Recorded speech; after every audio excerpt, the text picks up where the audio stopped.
alrededor de diferentes continentes, ciudades. Bienvenidos a esta reunión. Queremos compartir la palabra de Dios, que es una de las partes más importantes porque es donde Él nos habla. Es a donde Él comunica su voluntad. También queremos siempre, ¿verdad?, seguir orando por la nación de Israel y todos los judíos que están alrededor del mundo. Ya vimos ese lamentable hecho que sucedió esta mañana para nosotros, ¿verdad?, al enterarnos de precisamente el día viernes. Nosotros hablábamos acerca del tema de la Navidad y cómo Hanukkah muchas veces coincide, ¿verdad?, con Navidad, el 25 de diciembre. Este año 2025 pues empieza hoy la celebración, el 14 de diciembre hasta el 22, 8 días de celebración. Y lamentablemente en Australia, ¿verdad?, sucede este atentado, mueren 12 personas, vemos a un rabino joven con su familia y fallece. Realmente debemos de llevarlos y seguirlos llevándose en oración al pueblo de Israel, los judíos que están alrededor del mundo, que hoy es cuando más están peligrando ellos en todos los lugares a donde están. Es posible que esto sea el principio de la profecía cuando dice que todos ellos volverán a su tierra. Serán atraídos a la tierra de Israel. Puede ser que esto va a motivar a muchos a regresar a Israel, donde realmente están más seguros. Algunos de nosotros que hemos tenido la oportunidad de estar en Israel, es un país muy seguro, hermanos, muy seguro. Con excepción de que pues tienen enemigos, están rodeados de enemigos, pero realmente podemos ver la mano de Dios con ellos, porque ahí están y ahí estarán y permanecerán hasta que regrese el Señor, dice la profecía, ¿verdad? El Señor Jesucristo dijo eso. Cuando se lamenta en el monte de los olivos y dice: Jerusalén, Jerusalén, cuánto quise juntarte como la gallina junta a los polluelos, pero no quisiste, y mataste a los profetas y a los enviados. Por eso me volveréis a ver hasta que vosotros mismos digáis nuevamente: bendito el que viene en el nombre del Señor. Y el Señor regresará a Jerusalén. Ahí será a donde dice el libro de Apocalipsis capítulo 1, verso 7 en adelante: y todo ojo le verá. Pero todo ojo le verá desde Jerusalén. Cuando él no va a regresar a Washington DC, no va a regresar a Australia, va a regresar a Jerusalén. Y desde ahí, pues la tecnología está tan avanzada que todo ojo le verá, y los que estén ahí también. Es hermosa la escritura porque nos deja ver el futuro, nos deja ver las cosas que han de suceder y las cosas que están sucediendo. Vamos a orar, vamos a darle gracias a Dios. Oremos. Padre, en el nombre de Jesús te agradecemos por tanta misericordia, por este día tan hermoso que se ha levantado sobre nosotros, una nueva misericordia. Podemos respirar, tenemos vida, y tu palabra dice: todo lo que respire, alabe al Señor. Hemos alabado, hemos adorado, hemos traído, Señor, este momento para exaltar tu santo nombre, Padre, en el nombre de Jesús y por el Espíritu Santo. Ahora te pedimos, por misericordia, que te apiades de nosotros y que nos conceda, Señor, hablar tu palabra conforme está escrita, y que el Espíritu de Dios, el Espíritu Santo, hable lo que Él quiera decir a las iglesias, en el nombre de Jesús. Lo pedimos y lo agradecemos y lo recibimos por fe, en el nombre de Jesús. Amén. Bien, el tema que vamos a hablar en esta hora se titula La parábola de los dos hijos. Muy curioso que la Biblia dice que Jesús enseñó en parábolas – para que se cumpliera lo dicho por el profeta. cuando dijo, abriré en parábolas mi boca, declararé cosas escondidas desde la fundación del mundo. Muy curioso que cuando vemos en Mateo 13:34, esta palabra que acabamos de mencionar, el escritor del Evangelio de Mateo se está refiriendo a aquel pasaje que encontramos en el libro de los Salmos, en el capítulo 78 y verso 2. Ahí es donde Asaf, el escritor de este Salmo 78, por el Espíritu Santo dice estas palabras: declararé cosas escondidas desde la fundación del mundo, pero las declararé, dice el Señor, en parábolas. Bueno, ¿qué es una parábola? Últimamente hemos estado hablando de parábolas, hemos estado hablando de las enseñanzas de Jesús, y una parábola la podemos describir que es una historia simbólica que enseña las verdades del Evangelio al compararlas con cosas terrenales, para que nos quede claro a todos, para que podamos comprenderlo todos los que escuchemos la palabra de Dios. La palabra de Dios no es exclusiva para cierto grupo de personas, es para todos. Por eso el Señor habló en parábolas, habló en ejemplos de cosas celestiales, pero con ejemplos terrenales, para que nadie tenga excusa, para que todos los que oigan la palabra de Dios comprendamos perfectamente lo que Él quiso y quiere decirnos. Una de las cosas que vemos en las parábolas, dice la Biblia, son cosas escondidas desde antes de la fundación del mundo. Acompáñeme a la lectura, por favor. Y la base bíblica del tema es el Evangelio de Mateo, capítulo 21, del verso 28 en adelante. Quiero que me acompañe. Dice la Escritura, hablando Jesús: ¿pero qué os parece? Un hombre tenía 2 hijos, y acercándose al primero le dijo: Hijo, ve hoy a trabajar a mi viña. Respondiendo él dijo: no quiero. Pero después, arrepentido, fue. Dice el relato: acercándose al segundo le dijo de la misma manera, y respondiendo él dijo: sí, Señor, voy. Y no fue. ¿Cuál de los 2 hizo la voluntad de su padre? Dijeron ellos: el primero. Jesús les dijo: de cierto os digo que los publicanos y las rameras van delante de vosotros al reino de Dios. Amén. Bueno, en eso consiste la parábola. Un ejemplo del Evangelio eterno en una historia simbólica terrenal de un padre y de 2 hijos. Llama la atención porque el Señor, después de referir la parábola, pregunta. Hace 2 preguntas. La primera es: ¿qué os parece? Y la segunda pregunta es: ¿cuál de los 2 hijos hizo la voluntad del Padre?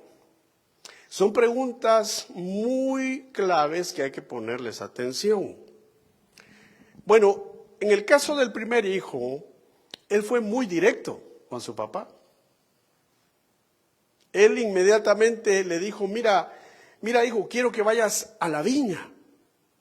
Eso me hace recordar la parábola de la viña, de los obreros de la viña, ¿no? Cuando el padre de familia sale a contratar bien temprano a los trabajadores, a las 6 de la mañana, para ser más precisos, luego sale a las 9 de la mañana, luego sale a las 12 del día, luego sale a las 3 de la tarde y por último sale a las 5 a contratar obreros para la viña. Pero en este caso, no está hablando con un obrero, está hablando con el hijo, está hablando con el codueño, está hablando con el dueño futuro de esa viña. Y le está diciendo, mira hijo, ve a trabajar a la viña.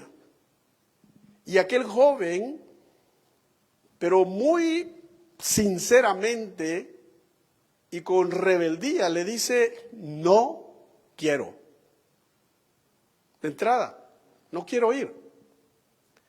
Pero luego dice que se levanta y sí fue. Ya el papá ya no supo si fue o no fue. Pero el hijo pensó muchas cosas que lo hicieron reflexionar y fue. Entonces veamos que el punto central de esta historia, de esta parábola, no es decir sí, ni es decir no, sino que el punto central de esta parábola es ¿qué vas a hacer con el llamado? ¿Qué vas a hacer con la orden que el Padre te dio? En este caso, este hijo reflexionó y luego actuó. No se quedó de brazos cruzados, sino que cambió de actitud y luego fue a hacer lo que el Padre le había pedido. Entonces entendamos que en el reino de los cielos no se trata de decir muy pronto sí o decir no. En este caso, el primer hijo representa a la gente que hoy en día pueda rechazar a Dios. Gente que en este momento uno le predica la palabra y le dice a uno, mire, yo no necesito eso, no quiero escuchar eso. O lo escuche de buena gana y al final le diga, no quiero. Entonces hay gente hoy en día así. Hay gente hoy en día en la iglesia misma. Porque aquí está hablando con hijos. Entonces entendamos que las parábolas nos están contando las cosas que sucedieron antes de la fundación del mundo. Y que, ¿qué dijo el escritor de Eclesiastés? Él lo dijo muy claro. ¿Qué es lo que va a hacer en el futuro? Pues solo voltea a ver a lo que ya pasó porque se va a repetir. Hay repeticiones, hay ciclos en la vida que se repiten. Curiosamente, por unas investigaciones que se estuvieron haciendo, me di cuenta de algo que me llamó mucho la atención. Ahora con mi esposa que cumplimos 40 años de matrimonio. Nosotros nos casamos un 21 de octubre. Y resulta que hasta este año me entero que mis abuelos maternos se casaron un 21 de octubre. Yo me quedé sorprendido y recordé lo que dice la Escritura. ¿Qué es lo que será? Solo voltea a ver atrás lo que ya fue. Entonces cuando el Señor viene y nos da esta parábola, le habla al pueblo de Israel, pero dice la Escritura que todas estas cosas quedaron escritas como un ejemplo para nosotros, que nos ha alcanzado los últimos tiempos. Eso lo dice el apóstol Pablo. Precisamente lo dice porque el pueblo de Israel pasó el Mar Rojo. Todos fueron bautizados bajo la nube. Todos pasaron el Mar Rojo, llegaron al desierto. Y en el desierto, pues no agradaron a Dios. Y tuvieron que andar 40 años dando vueltas por el mismo lugar. Hasta que se acabó esa generación y entra la nueva generación. Y dice el apóstol Pablo, y hermanos, y no se crean ustedes más, porque estas cosas han quedado escritas como ejemplo para nosotros, para que nosotros no hagamos lo mismo, para que nosotros no actuemos de una manera igual. Y cuando hablamos de actuar, estamos hablando de actitud. ¿Qué actitud nosotros vamos a tener delante de la palabra de Dios? Porque aquí nos está enfrentando la palabra. Estamos viendo que hay personas dentro de la iglesia que Dios les está hablando o que Dios nos pueda estar hablando, pero ¿qué estamos haciendo con lo que Dios nos está diciendo? ¿Le estamos diciendo a Dios no? Porque se puede, a Dios se le puede decir no. Dios no te va a obligar a hacer lo que tú no quieras hacer. Ahora, tus acciones traerán consecuencias. Eso sí es de ley. Por eso es que el Señor, cuando cuenta esta parábola, nos da a entender que no se trata de decir sí o no rápidamente. Se trata de examinar nuestro corazón, de meditar en lo que estamos haciendo y de arrepentirnos. Si nos tenemos que arrepentir. Porque cuando nos arrepentimos, cambiamos de forma de pensar. De eso se trata el arrepentimiento. El arrepentimiento es estar haciendo algo, parar en el camino, meditar en lo que estamos haciendo y decir, no, yo no puedo seguir de este modo. Yo no puedo seguir viviendo, yo no puedo seguir actuando de la misma manera, no puedo seguir haciendo lo mismo que estoy haciendo. Entonces se cambia de pensamiento y decir, tengo que cambiar. Si hoy hice esto, ya mañana no lo voy a hacer. Entonces eso es arrepentirse. Darse cuenta por uno mismo de que está cometiendo un error, enmendarlo y tomar otro camino.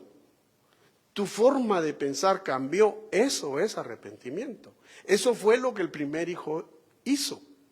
Ha de haber dicho, yo le contesté muy mal a mi padre. Le dije de entrada, no quiero, porque así dice, no quiero. Pero luego se ha de haber puesto a meditar y haber dicho, no es correcta mi actitud con mi padre. No es correcto lo que él ha hecho en la forma que me ha tratado, en la forma que me ha creado, para que yo actúe de esa forma. Se arrepintió y fue.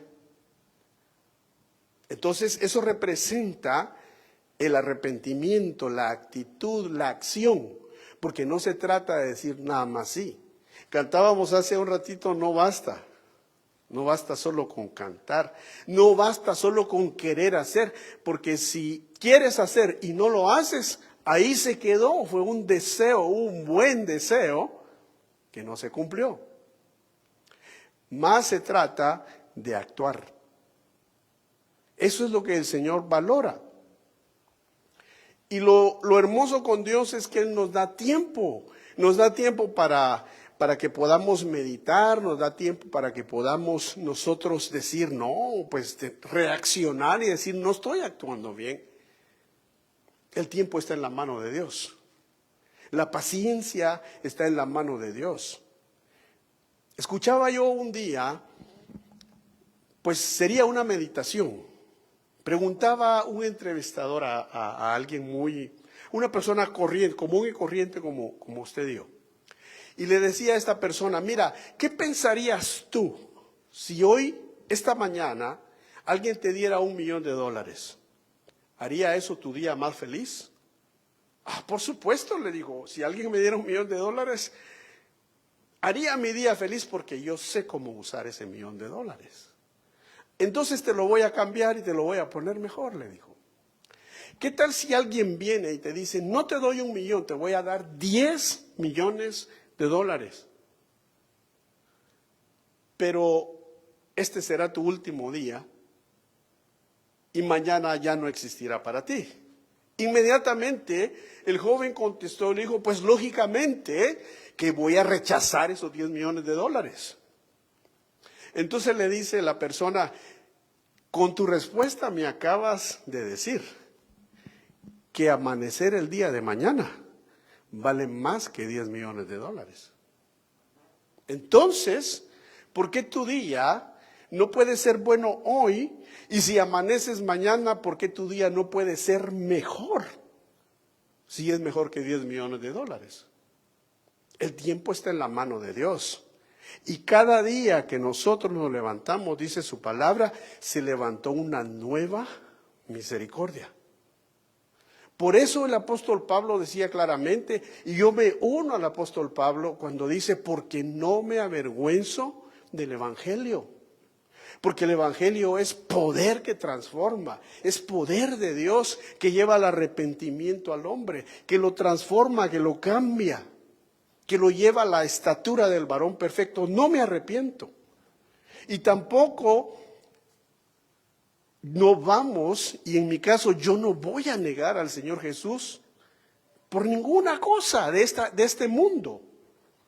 Porque el Señor Jesús dijo, el que se avergüence de mí delante de los hombres, yo también me avergonzaré de él delante de los santos ángeles. Entonces, hermanos, las prioridades son prioridades.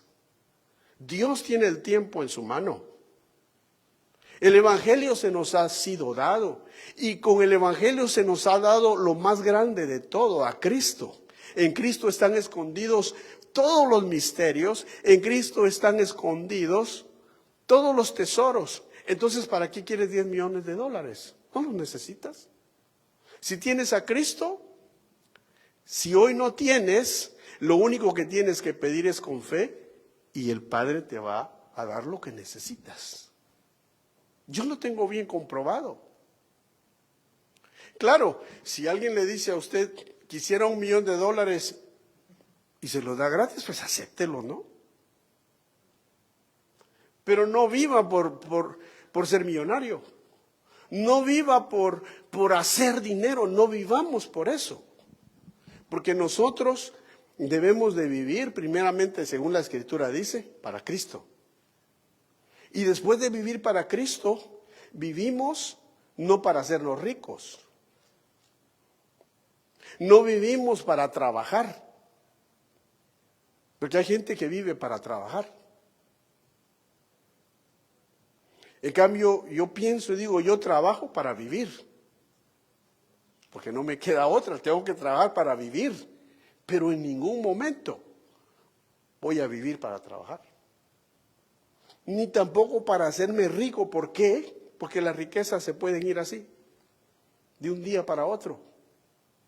Pero si tienes a Jesucristo, aunque seas rico, aunque seas millonario como era Abraham o como era Job, pero si tienes a Cristo lo tienes todo.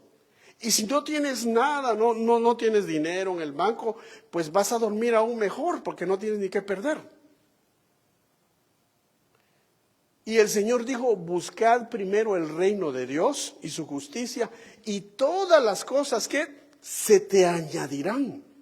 El salmista dijo que el bien y la misericordia me persigan todos los días de mi vida. ¿Qué mejor que eso? Si tienes al Señor y el bien y la misericordia te persiguen toditos los días de tu vida, no necesitas ser millonario. ¿Por qué? Porque el bien y la misericordia estarán contigo. Esa es la diferencia. Por eso, veamos aquí, la respuesta del hijo primero fue, no quiero.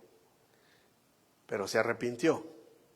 Cambió de actitud, cambió de pensar y fue a la viña. Ahora, el segundo hijo inmediatamente le dijo, sí, Señor. Fíjese que le habló a su papá con mucho respeto. No le dijo sí, papá, sino que le dijo sí, Señor, voy. ¿Pero qué dice? Pero no fue. Y entonces el Señor pregunta, ¿quién de los dos hizo la voluntad del Padre? Inmediatamente los discípulos le dijeron, pues Señor, es lógico, el primero. Y el Señor les dice, entonces, los publicanos y las prostitutas van adelante de ustedes hacia el reino de los cielos. Pero veamos la actitud del segundo hijo. No fue. ¿Y esto qué es lo que nos enseña? Esto lo que simboliza es a aquellos líderes religiosos y no líderes religiosos, gente común, que dicen sí, Señor. yo amo a Dios, hablan muy bien, pero no hacen. Y ahí es donde debemos de parar en el camino nosotros. ¿Cómo estamos viviendo? ¿Qué estamos haciendo? ¿Hablamos bien o vivimos bien? Yo pienso que es mejor vivir bien aunque no hablemos bien. Moisés le dijo al Señor, ¿por qué me llamas a mí si yo tengo un problema con mi lengua? Soy tartamudo. Pero notemos, Moisés era una persona muy inteligente. Él había sido candidato a ser el faraón cuando Egipto era la potencia mundial. Él había estado en las mejores universidades. Él sabía leer ¿cómo le llaman? Jeroglíficos. Él sabía no solo el idioma de los egipcios, sino que sabía el idioma hebreo porque los hebreos eran esclavos. Y la Biblia dice que él fue a hablar con uno de los hebreos y dijo, ¿por qué peleas y maltratas a tu hermano? Pues hablaba hebreo. Allá vemos que hablaba 2 idiomas. Y si era él un candidato para ser faraón, es posible que hablara muchos otros idiomas. Además era un guerrero, era un hombre capaz, porque en ese tiempo los reyes salían a la guerra. No era cualquier persona. Y le dijo al Señor, yo tengo un problema, no sé hablar. Y le dijo el Señor, ¿y acaso el que hizo la lengua? Le dijo, no puede hablar por ti. Y como insistía tanto, le dijo, pues entonces voy a llamar a tu hermano Aarón, que sí le gusta hablar bastante. Y habla muy bien. Y te será por profeta, le dijo. Amén, dijo él. Pero ¿qué le quiero decir con esto? Es que no se trta que tanto sepas, que tan bien hables o que tan mal hables, o hable yo o hablemos todos, sino es cómo vivimos. Porque Moisés terminó rindiéndose y le dijo, Señor, ¿y qué le digo al faraón?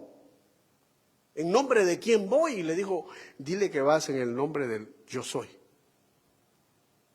¿Y qué dijo Moisés?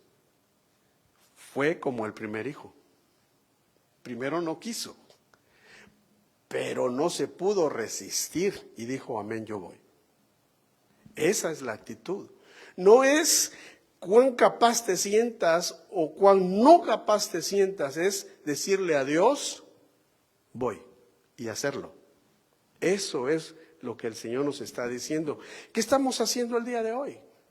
Quizá me puede estar escuchando aquí mismo, me puede estar escuchando alguno de ustedes que está en un dilema y el Señor le está diciendo algo que tiene que hacer y simplemente le está diciendo no. Quizá puede estarme escuchando alguien también o me va a escuchar por medio de esta prédica y quizá está en un dilema en su vida. Quizá tiene todo, tiene una empresa, tiene un buen trabajo, etcétera. Pero Dios le está pidiendo algo y le está diciendo no. Acordémonos que todo lo que somos y todo lo que tenemos se lo debemos a Dios. El día de ayer estábamos celebrando nosotros el nacimiento de la niña de Obed y de Selene. Y celebramos,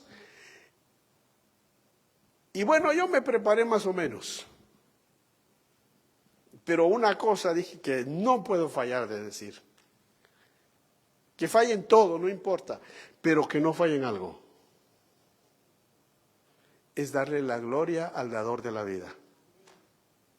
Es decirle, Señor, tuya es la gloria porque tu palabra dice que todo buen don y toda buena dádiva viene de ¿quién? Del Padre de las luces, del Padre celestial, en el cual no hay sombra de variación. Él no te va a decir una cosa hoy y otra cosa mañana, no. Lo que te dijo, te dijo. Y lo que eres hoy, lo eres por Él. Si yo estoy parado hoy aquí, tengo este privilegio, es porque Él quiso. Es por Él. No tengo de qué gloriarme en absoluto de nada. Ni usted de qué gloriarse, no importa cuál sea su posición o cuál vaya a ser su posición. Si algún día usted llega a ser el CEO de una empresa, acuérdese, usted va a estar ahí porque el Padre de las Luces se lo concedió. No se gloríe. Tenemos que darle siempre la gloria al Padre. Él es el merecedor porque somos lo que somos, dijo el apóstol Pablo, dijo, yo soy lo que soy por la gloria de Dios y todo lo que alcancé lo tengo por basura, dijo, con tal de conocer a Jesucristo en el poder de su resurrección. Entonces, el día de ayer yo decía, la gloria es para el Padre y lo sigo diciendo porque Él nos ha dado la vida. Esa niña va a nacer y va a nacer bien porque es el dador de la vida, Él. Y los que tenemos hijos, ¿por qué tenemos hijos? ¿Qué dice la Biblia? Herencia. ¿Herencia de quién? De parte del Padre. ¿Son quiénes? Los hijos. Entonces, ¿de qué nos vamos a gloriar? Nos lo dieron. Y por eso cuando el Señor nos habla y nos dice en este pasaje el ejemplo de estos dos hijos, Él pregunta, ¿quién de los dos actuó bien? Dijimos que no se trata de decir sí o de decir no, se trata de actuar. No se trata de los que dicen sí y no hacen, sean líderes o no sean líderes religiosos. Se trata de hacer la voluntad de Dios. Luego, también el Señor se refiere a los fariseos y a los sacerdotes, que Él les dijo, ustedes no entran al reino, y bloquean la puerta, porque no dejan entrar tampoco a la gente.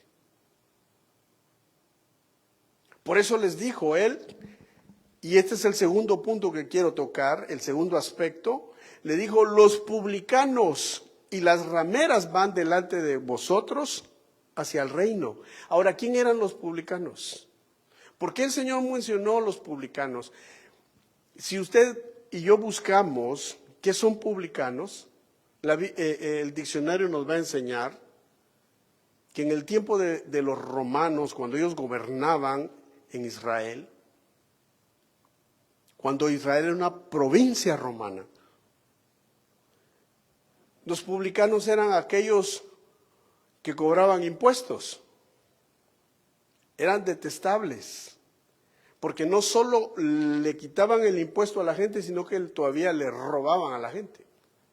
Si el romano decía, tienes que pagar el 25%, ellos decían, es el 30%. Y se quedaban con el otro 5%. Por eso eran tan detestables. Y no solo eso, sino que si aquellos publicanos eran judíos, eran aún doblemente detestados. Y había muchos, y eso era algo que se había corrido en el pueblo para que el Señor lo mencione y diga, los publicanos, esos que ustedes detestan tanto, esa gente que roba, y las rameras van delante de vosotros al reino de los cielos. Entonces, aquí el Señor nos está diciendo, no es lo que digamos, es nuestra actitud. Porque seguramente cuando nosotros leemos en la Biblia, en los evangelios, dice la Escritura que el autor de este libro que estamos hoy estudiando, o estamos hablando de él, capítulo 21, se llama Mateo, o se llama Leví, su nombre original. Y él era un publicano, él era un cobrador de impuestos. Igual Zaqueo. Y el Señor los amó a los dos. Pero a Mateo le dijo, sígueme.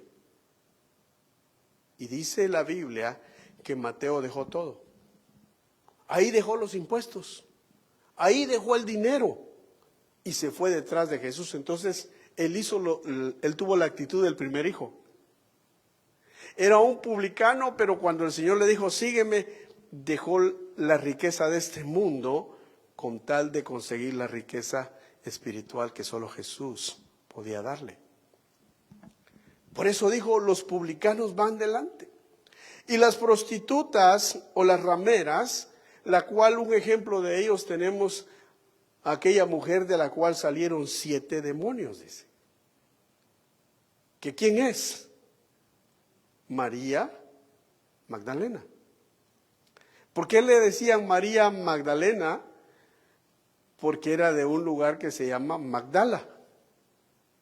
Entonces, para identificarla decía, es María la que viene de Magdala.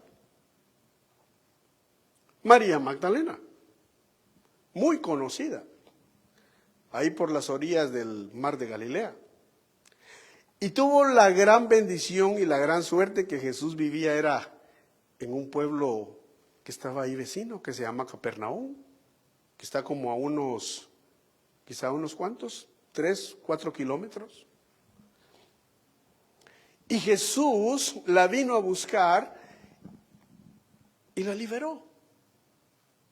Y luego ella pasó a ser de las mujeres que apoyaban el ministerio de Jesús en la tierra. Y andaba con todos los 12 discípulos acompañando a Jesús. El Señor les hablaba con ejemplos. Les ha de haber dicho los publicanos y ha de haber visto a Mateo o a Leví.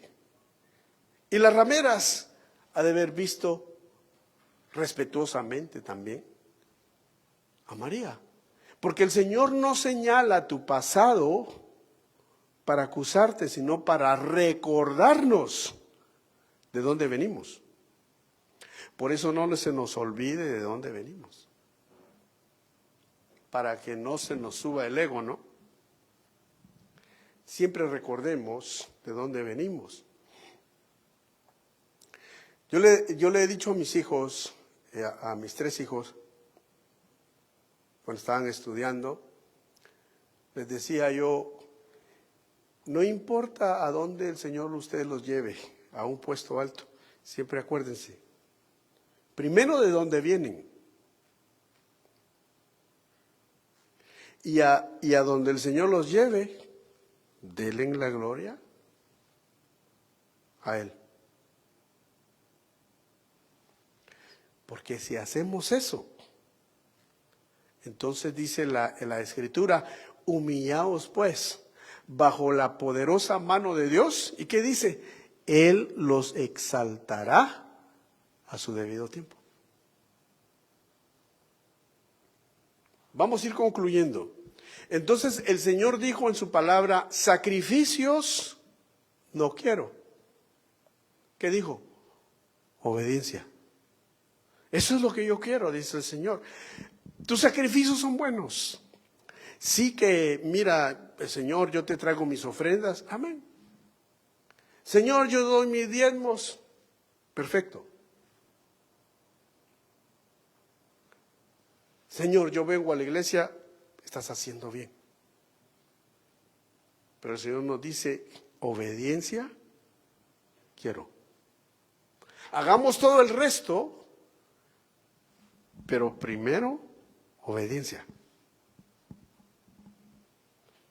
Conclusión. El Señor le dijo en el verso 32, porque vino a vosotros Juan en camino de justicia y no le creísteis. Pero los publicanos y las rameras le creyeron. Y vosotros viendo esto, no os arrepentisteis después para creerle. Les está diciendo el Señor, antes que yo viniera, vino Juan. Y Juan, aunque su ministerio fue bien corto, los publicanos y las rameras le creyeron. Lo reconocieron como la voz que clama en el desierto. Lo reconocieron porque él decía, yo no soy el Mesías, el que viene detrás de mí. Yo no soy digno ni desatarle las sandalias. Él decía, bájense los montes, los orgullosos abajo, los que se tienen en poca estima arriba, decía él.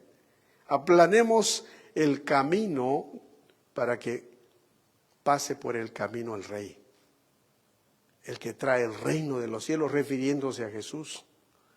Y el Señor le dice a la gente que le hablaba, le dice, los publicanos, los que ustedes consideran despreciables, y las rameras, ellos creyeron. Ellos le creyeron a Juan, que testificaba acerca de mí. Pero en cambio ustedes no. Y luego les afirma y les dice, viendo esto, no os arrepentisteis, pues para creerle. O sea, ni le creyeron ni le creen. Entonces hay dos elementos aquí. El Señor nos está hablando, sin fe es imposible agradar a Dios. Entonces hay que creer, pero después de creer hay que obedecer. Hay que obedecer a Dios, aunque nos cueste, hermano, porque la conclusión de esto es obediencia, arrepentimiento y una acción concreta. Una acción que diga, sí voy a hacer lo que Dios me dijo que haga. Decirle al llamado de Dios, sí Señor. Pero no solo sí Señor, sino hacerlo. Porque en aquel día dijo el Señor, muchos me dirán Señor, Señor. Y dice él, y no todo el que dice Señor, Señor, entrará al reino de los cielos. Entonces que no se quede en palabra, sino primero el hecho y luego la palabra. Eso es lo que dice el apóstol Pablo también. Primero dice que se cree con el corazón. O sea, hay un cambio adentro, hay un arrepentimiento adentro. Y después que se cree con el corazón, que ya cambiaste de pensar, que te decidiste a cambiar por el Señor, entonces es necesario confesar. Es lo mismo que el Señor está diciendo ahí. O sea, no se trata de decir sí o no, sino medita, arrepiéntete, arrepintámonos. Se trata de obediencia, arrepentimiento y una acción concreta y decirle sí Señor, heme aquí. Termino con este verso que dice en 1 Samuel 15:22. Y Samuel dijo, ¿se complace Jehová tanto en los holocaustos y víctimas como en que se obedezca a las palabras de Jehová? Pregunta, ¿en qué se complace más? ¿En los holocaustos, las víctimas o en que se le obedezca?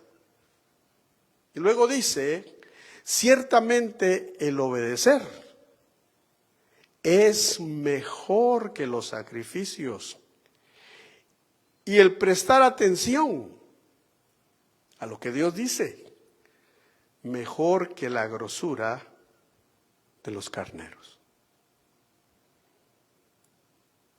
Lo que el Señor nos está diciendo es, Él nos está llamando a parar en el camino, a meditar en qué estamos haciendo, qué no estamos haciendo bien, arrepentirnos, volvernos a Él, actuar y luego hablar. Eso es lo que el Señor nos llama esta tarde. Y para aquel que no conoce a Cristo, que no lo ha recibido en su corazón, pues el Señor le dice, ven y recíbeme. Es lo mejor que te va a poder pasar en la vida, porque la vida pasa, hermano. La vida pasa. Como decía un corito, todo se acaba. Solo Dios hace al hombre feliz. Yo cuando estaba pequeño oía ese canto y decía, ay, decía yo, la vida pasa, pero como era un niño. Yo decía, pues apenas tengo 5 años, decía yo. La vida pasa. Yo veía 5 años, veía a mis padres, decía, wow, han pasado los años para ellos. Pero ¿cuándo voy a llegar yo ahí? Para mí no pasaba la vida así nomás. Pero ahora que volteo a ver para atrás, digo, pues los años pasan demasiado rápido. Pero lo único que te puede hacer feliz, amigo que no conoces a Cristo, es Jesús. Y tú, hermano, que sí conoces a Cristo, el único que puede traer satisfacción completa a tu vida. Aunque no tengas mucho, y aunque tengas mucho, el único que te puede hacer feliz se llama Jesús. Oramos y le damos gracias a nuestro Señor por tanta misericordia y por tanto amor que Él tiene para con nosotros. Oremos. Padre, te agradecemos en el nombre de Jesús por tu misericordia, por tu amor, Señor, porque estás con nosotros, porque siempre has estado aquí para ayudarnos. La Biblia dice, el hijo mayor o el primer hijo le dijo no quiero, pero fue. El segundo hijo le dijo, sí Señor, pero no fue. Señor, ayúdanos para tener la actitud del primero. Y aunque hayamos dicho que no, podamos recapacitar y podamos volvernos de nuestros malos caminos y poder, Señor, entregarte nuestra voluntad aunque nos cueste. Porque nosotros como seres humanos queremos tener el control. Nos gusta tener el control. Nos sentimos bien. Pero entendemos, Señor, que muchas veces nos pones en situaciones difíciles para que entendamos que hay cosas que solo tú tienes el control. Pedimos misericordia este día y pedimos, Señor, que podamos recapacitar hoy para que entendamos y podamos hacer tu voluntad. Perdona nuestros pecados y perdona nuestras faltas. Ten misericordia, Señor, y acuérdate de que nuestros años no son muchos, mas tú permaneces para siempre. Pero tu palabra dice, pero para siempre es la misericordia de Dios. Hoy en esta hora, en este lugar y en el donde nos estén viendo o nos vayan a ver en el lugar donde estén, haz una obra especial. Perdónanos, ayúdanos a recapacitar y enséñanos que es mejor la obediencia que los sacrificios. Para que podamos agradarte, Señor, ten misericordia. Te damos gracias por este día que ha amanecido, esta nueva misericordia que salió sobre nuestras cabezas y que hoy, Señor, podemos tener vida. Podemos decir todo lo que respira, alaba al Señor, porque te alabamos y te bendecimos. Yo te ruego, hermano, en el nombre de Jesús, que si Dios te ha hablado por medio de esta prédica, si en algo tú reconoces que el Señor te habló, que pongas delante de Él. Tu oración, tu petición,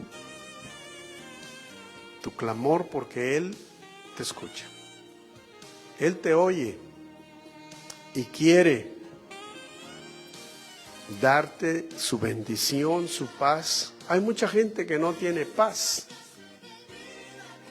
Y el Señor Jesús dijo: sed mansos y humildes de corazón, para que halléis paz y descanso para vuestras almas. Señor, en esta hora nos humillamos en el nombre de Jesús. Solamente delante de ti doblaremos nuestra rodilla. Señor, permítenos que al único lugar donde vamos a ir a humillarnos y vamos a ir a rogar y vamos a ir a pedir sea delante de ti, a tus pies, para que así no tengamos ni que ser humillados, ni humillarnos delante de nadie, Señor, solo delante de tu presencia. Por eso hoy venimos pidiéndote que nos ayudes, rogándote, humillándonos delante de ti, para alcanzar la paz y el descanso a nuestras almas. En el nombre de Jesús. Gracias, Señor. Dale gracias. Dale gracias. Dale gracias. Y cantemos este canto que encierra mucha verdad de lo que hablamos. Y pidámosle a Dios que Él nos dé su vida, que Él nos dé su sentir. Y dice así este canto: no basta solo con cantar, no basta solo con pedir, no es suficiente solo con querer hacer, es necesario morir.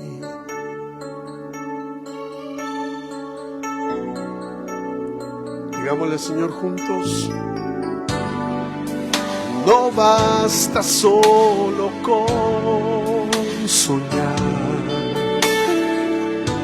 no basta solo con pedir,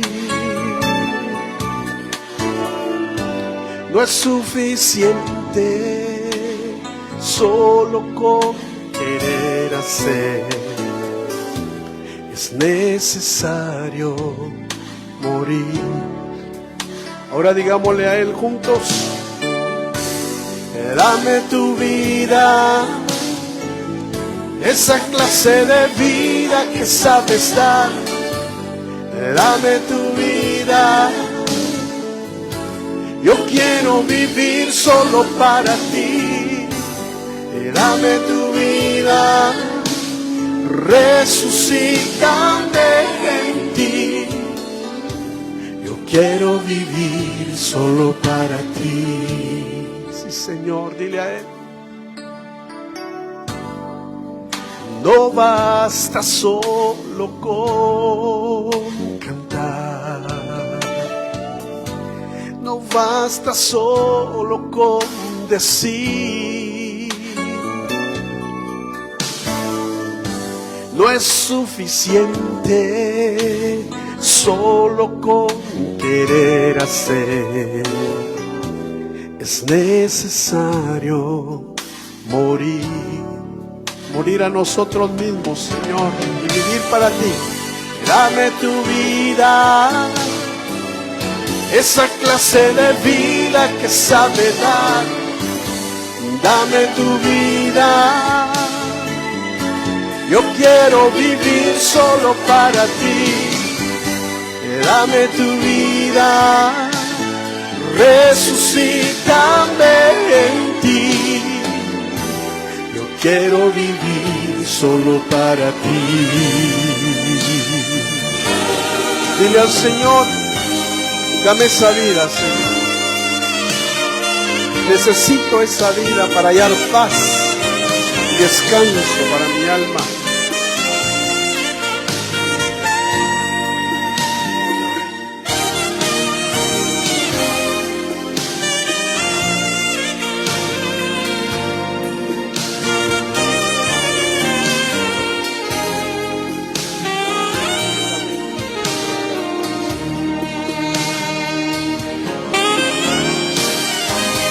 Dame tu vida, quiero esa clase de vida que sabe dar. Dame tu vida, yo quiero vivir solo para ti. Dame tu vida, resucítame en ti. Yo quiero vivir solo para ti. Díselo a él, a Jesús, dile: yo quiero vivir solo para ti. Yo quiero vivir solo para ti. Yo quiero vivir solo para ti, Jesús. Yo quiero vivir solo para ti. Sí, Señor. Gracias, Jesús. Gracias, Padre. Gracias, Espíritu Santo. Que Dios le bendiga, hermano. Jesús el buen pastor, familia. Que Dios le bendiga, hermano, que nos ven en diferentes lugares. Que la paz de Dios llene vuestros corazones. Amén. Bendiciones a todos.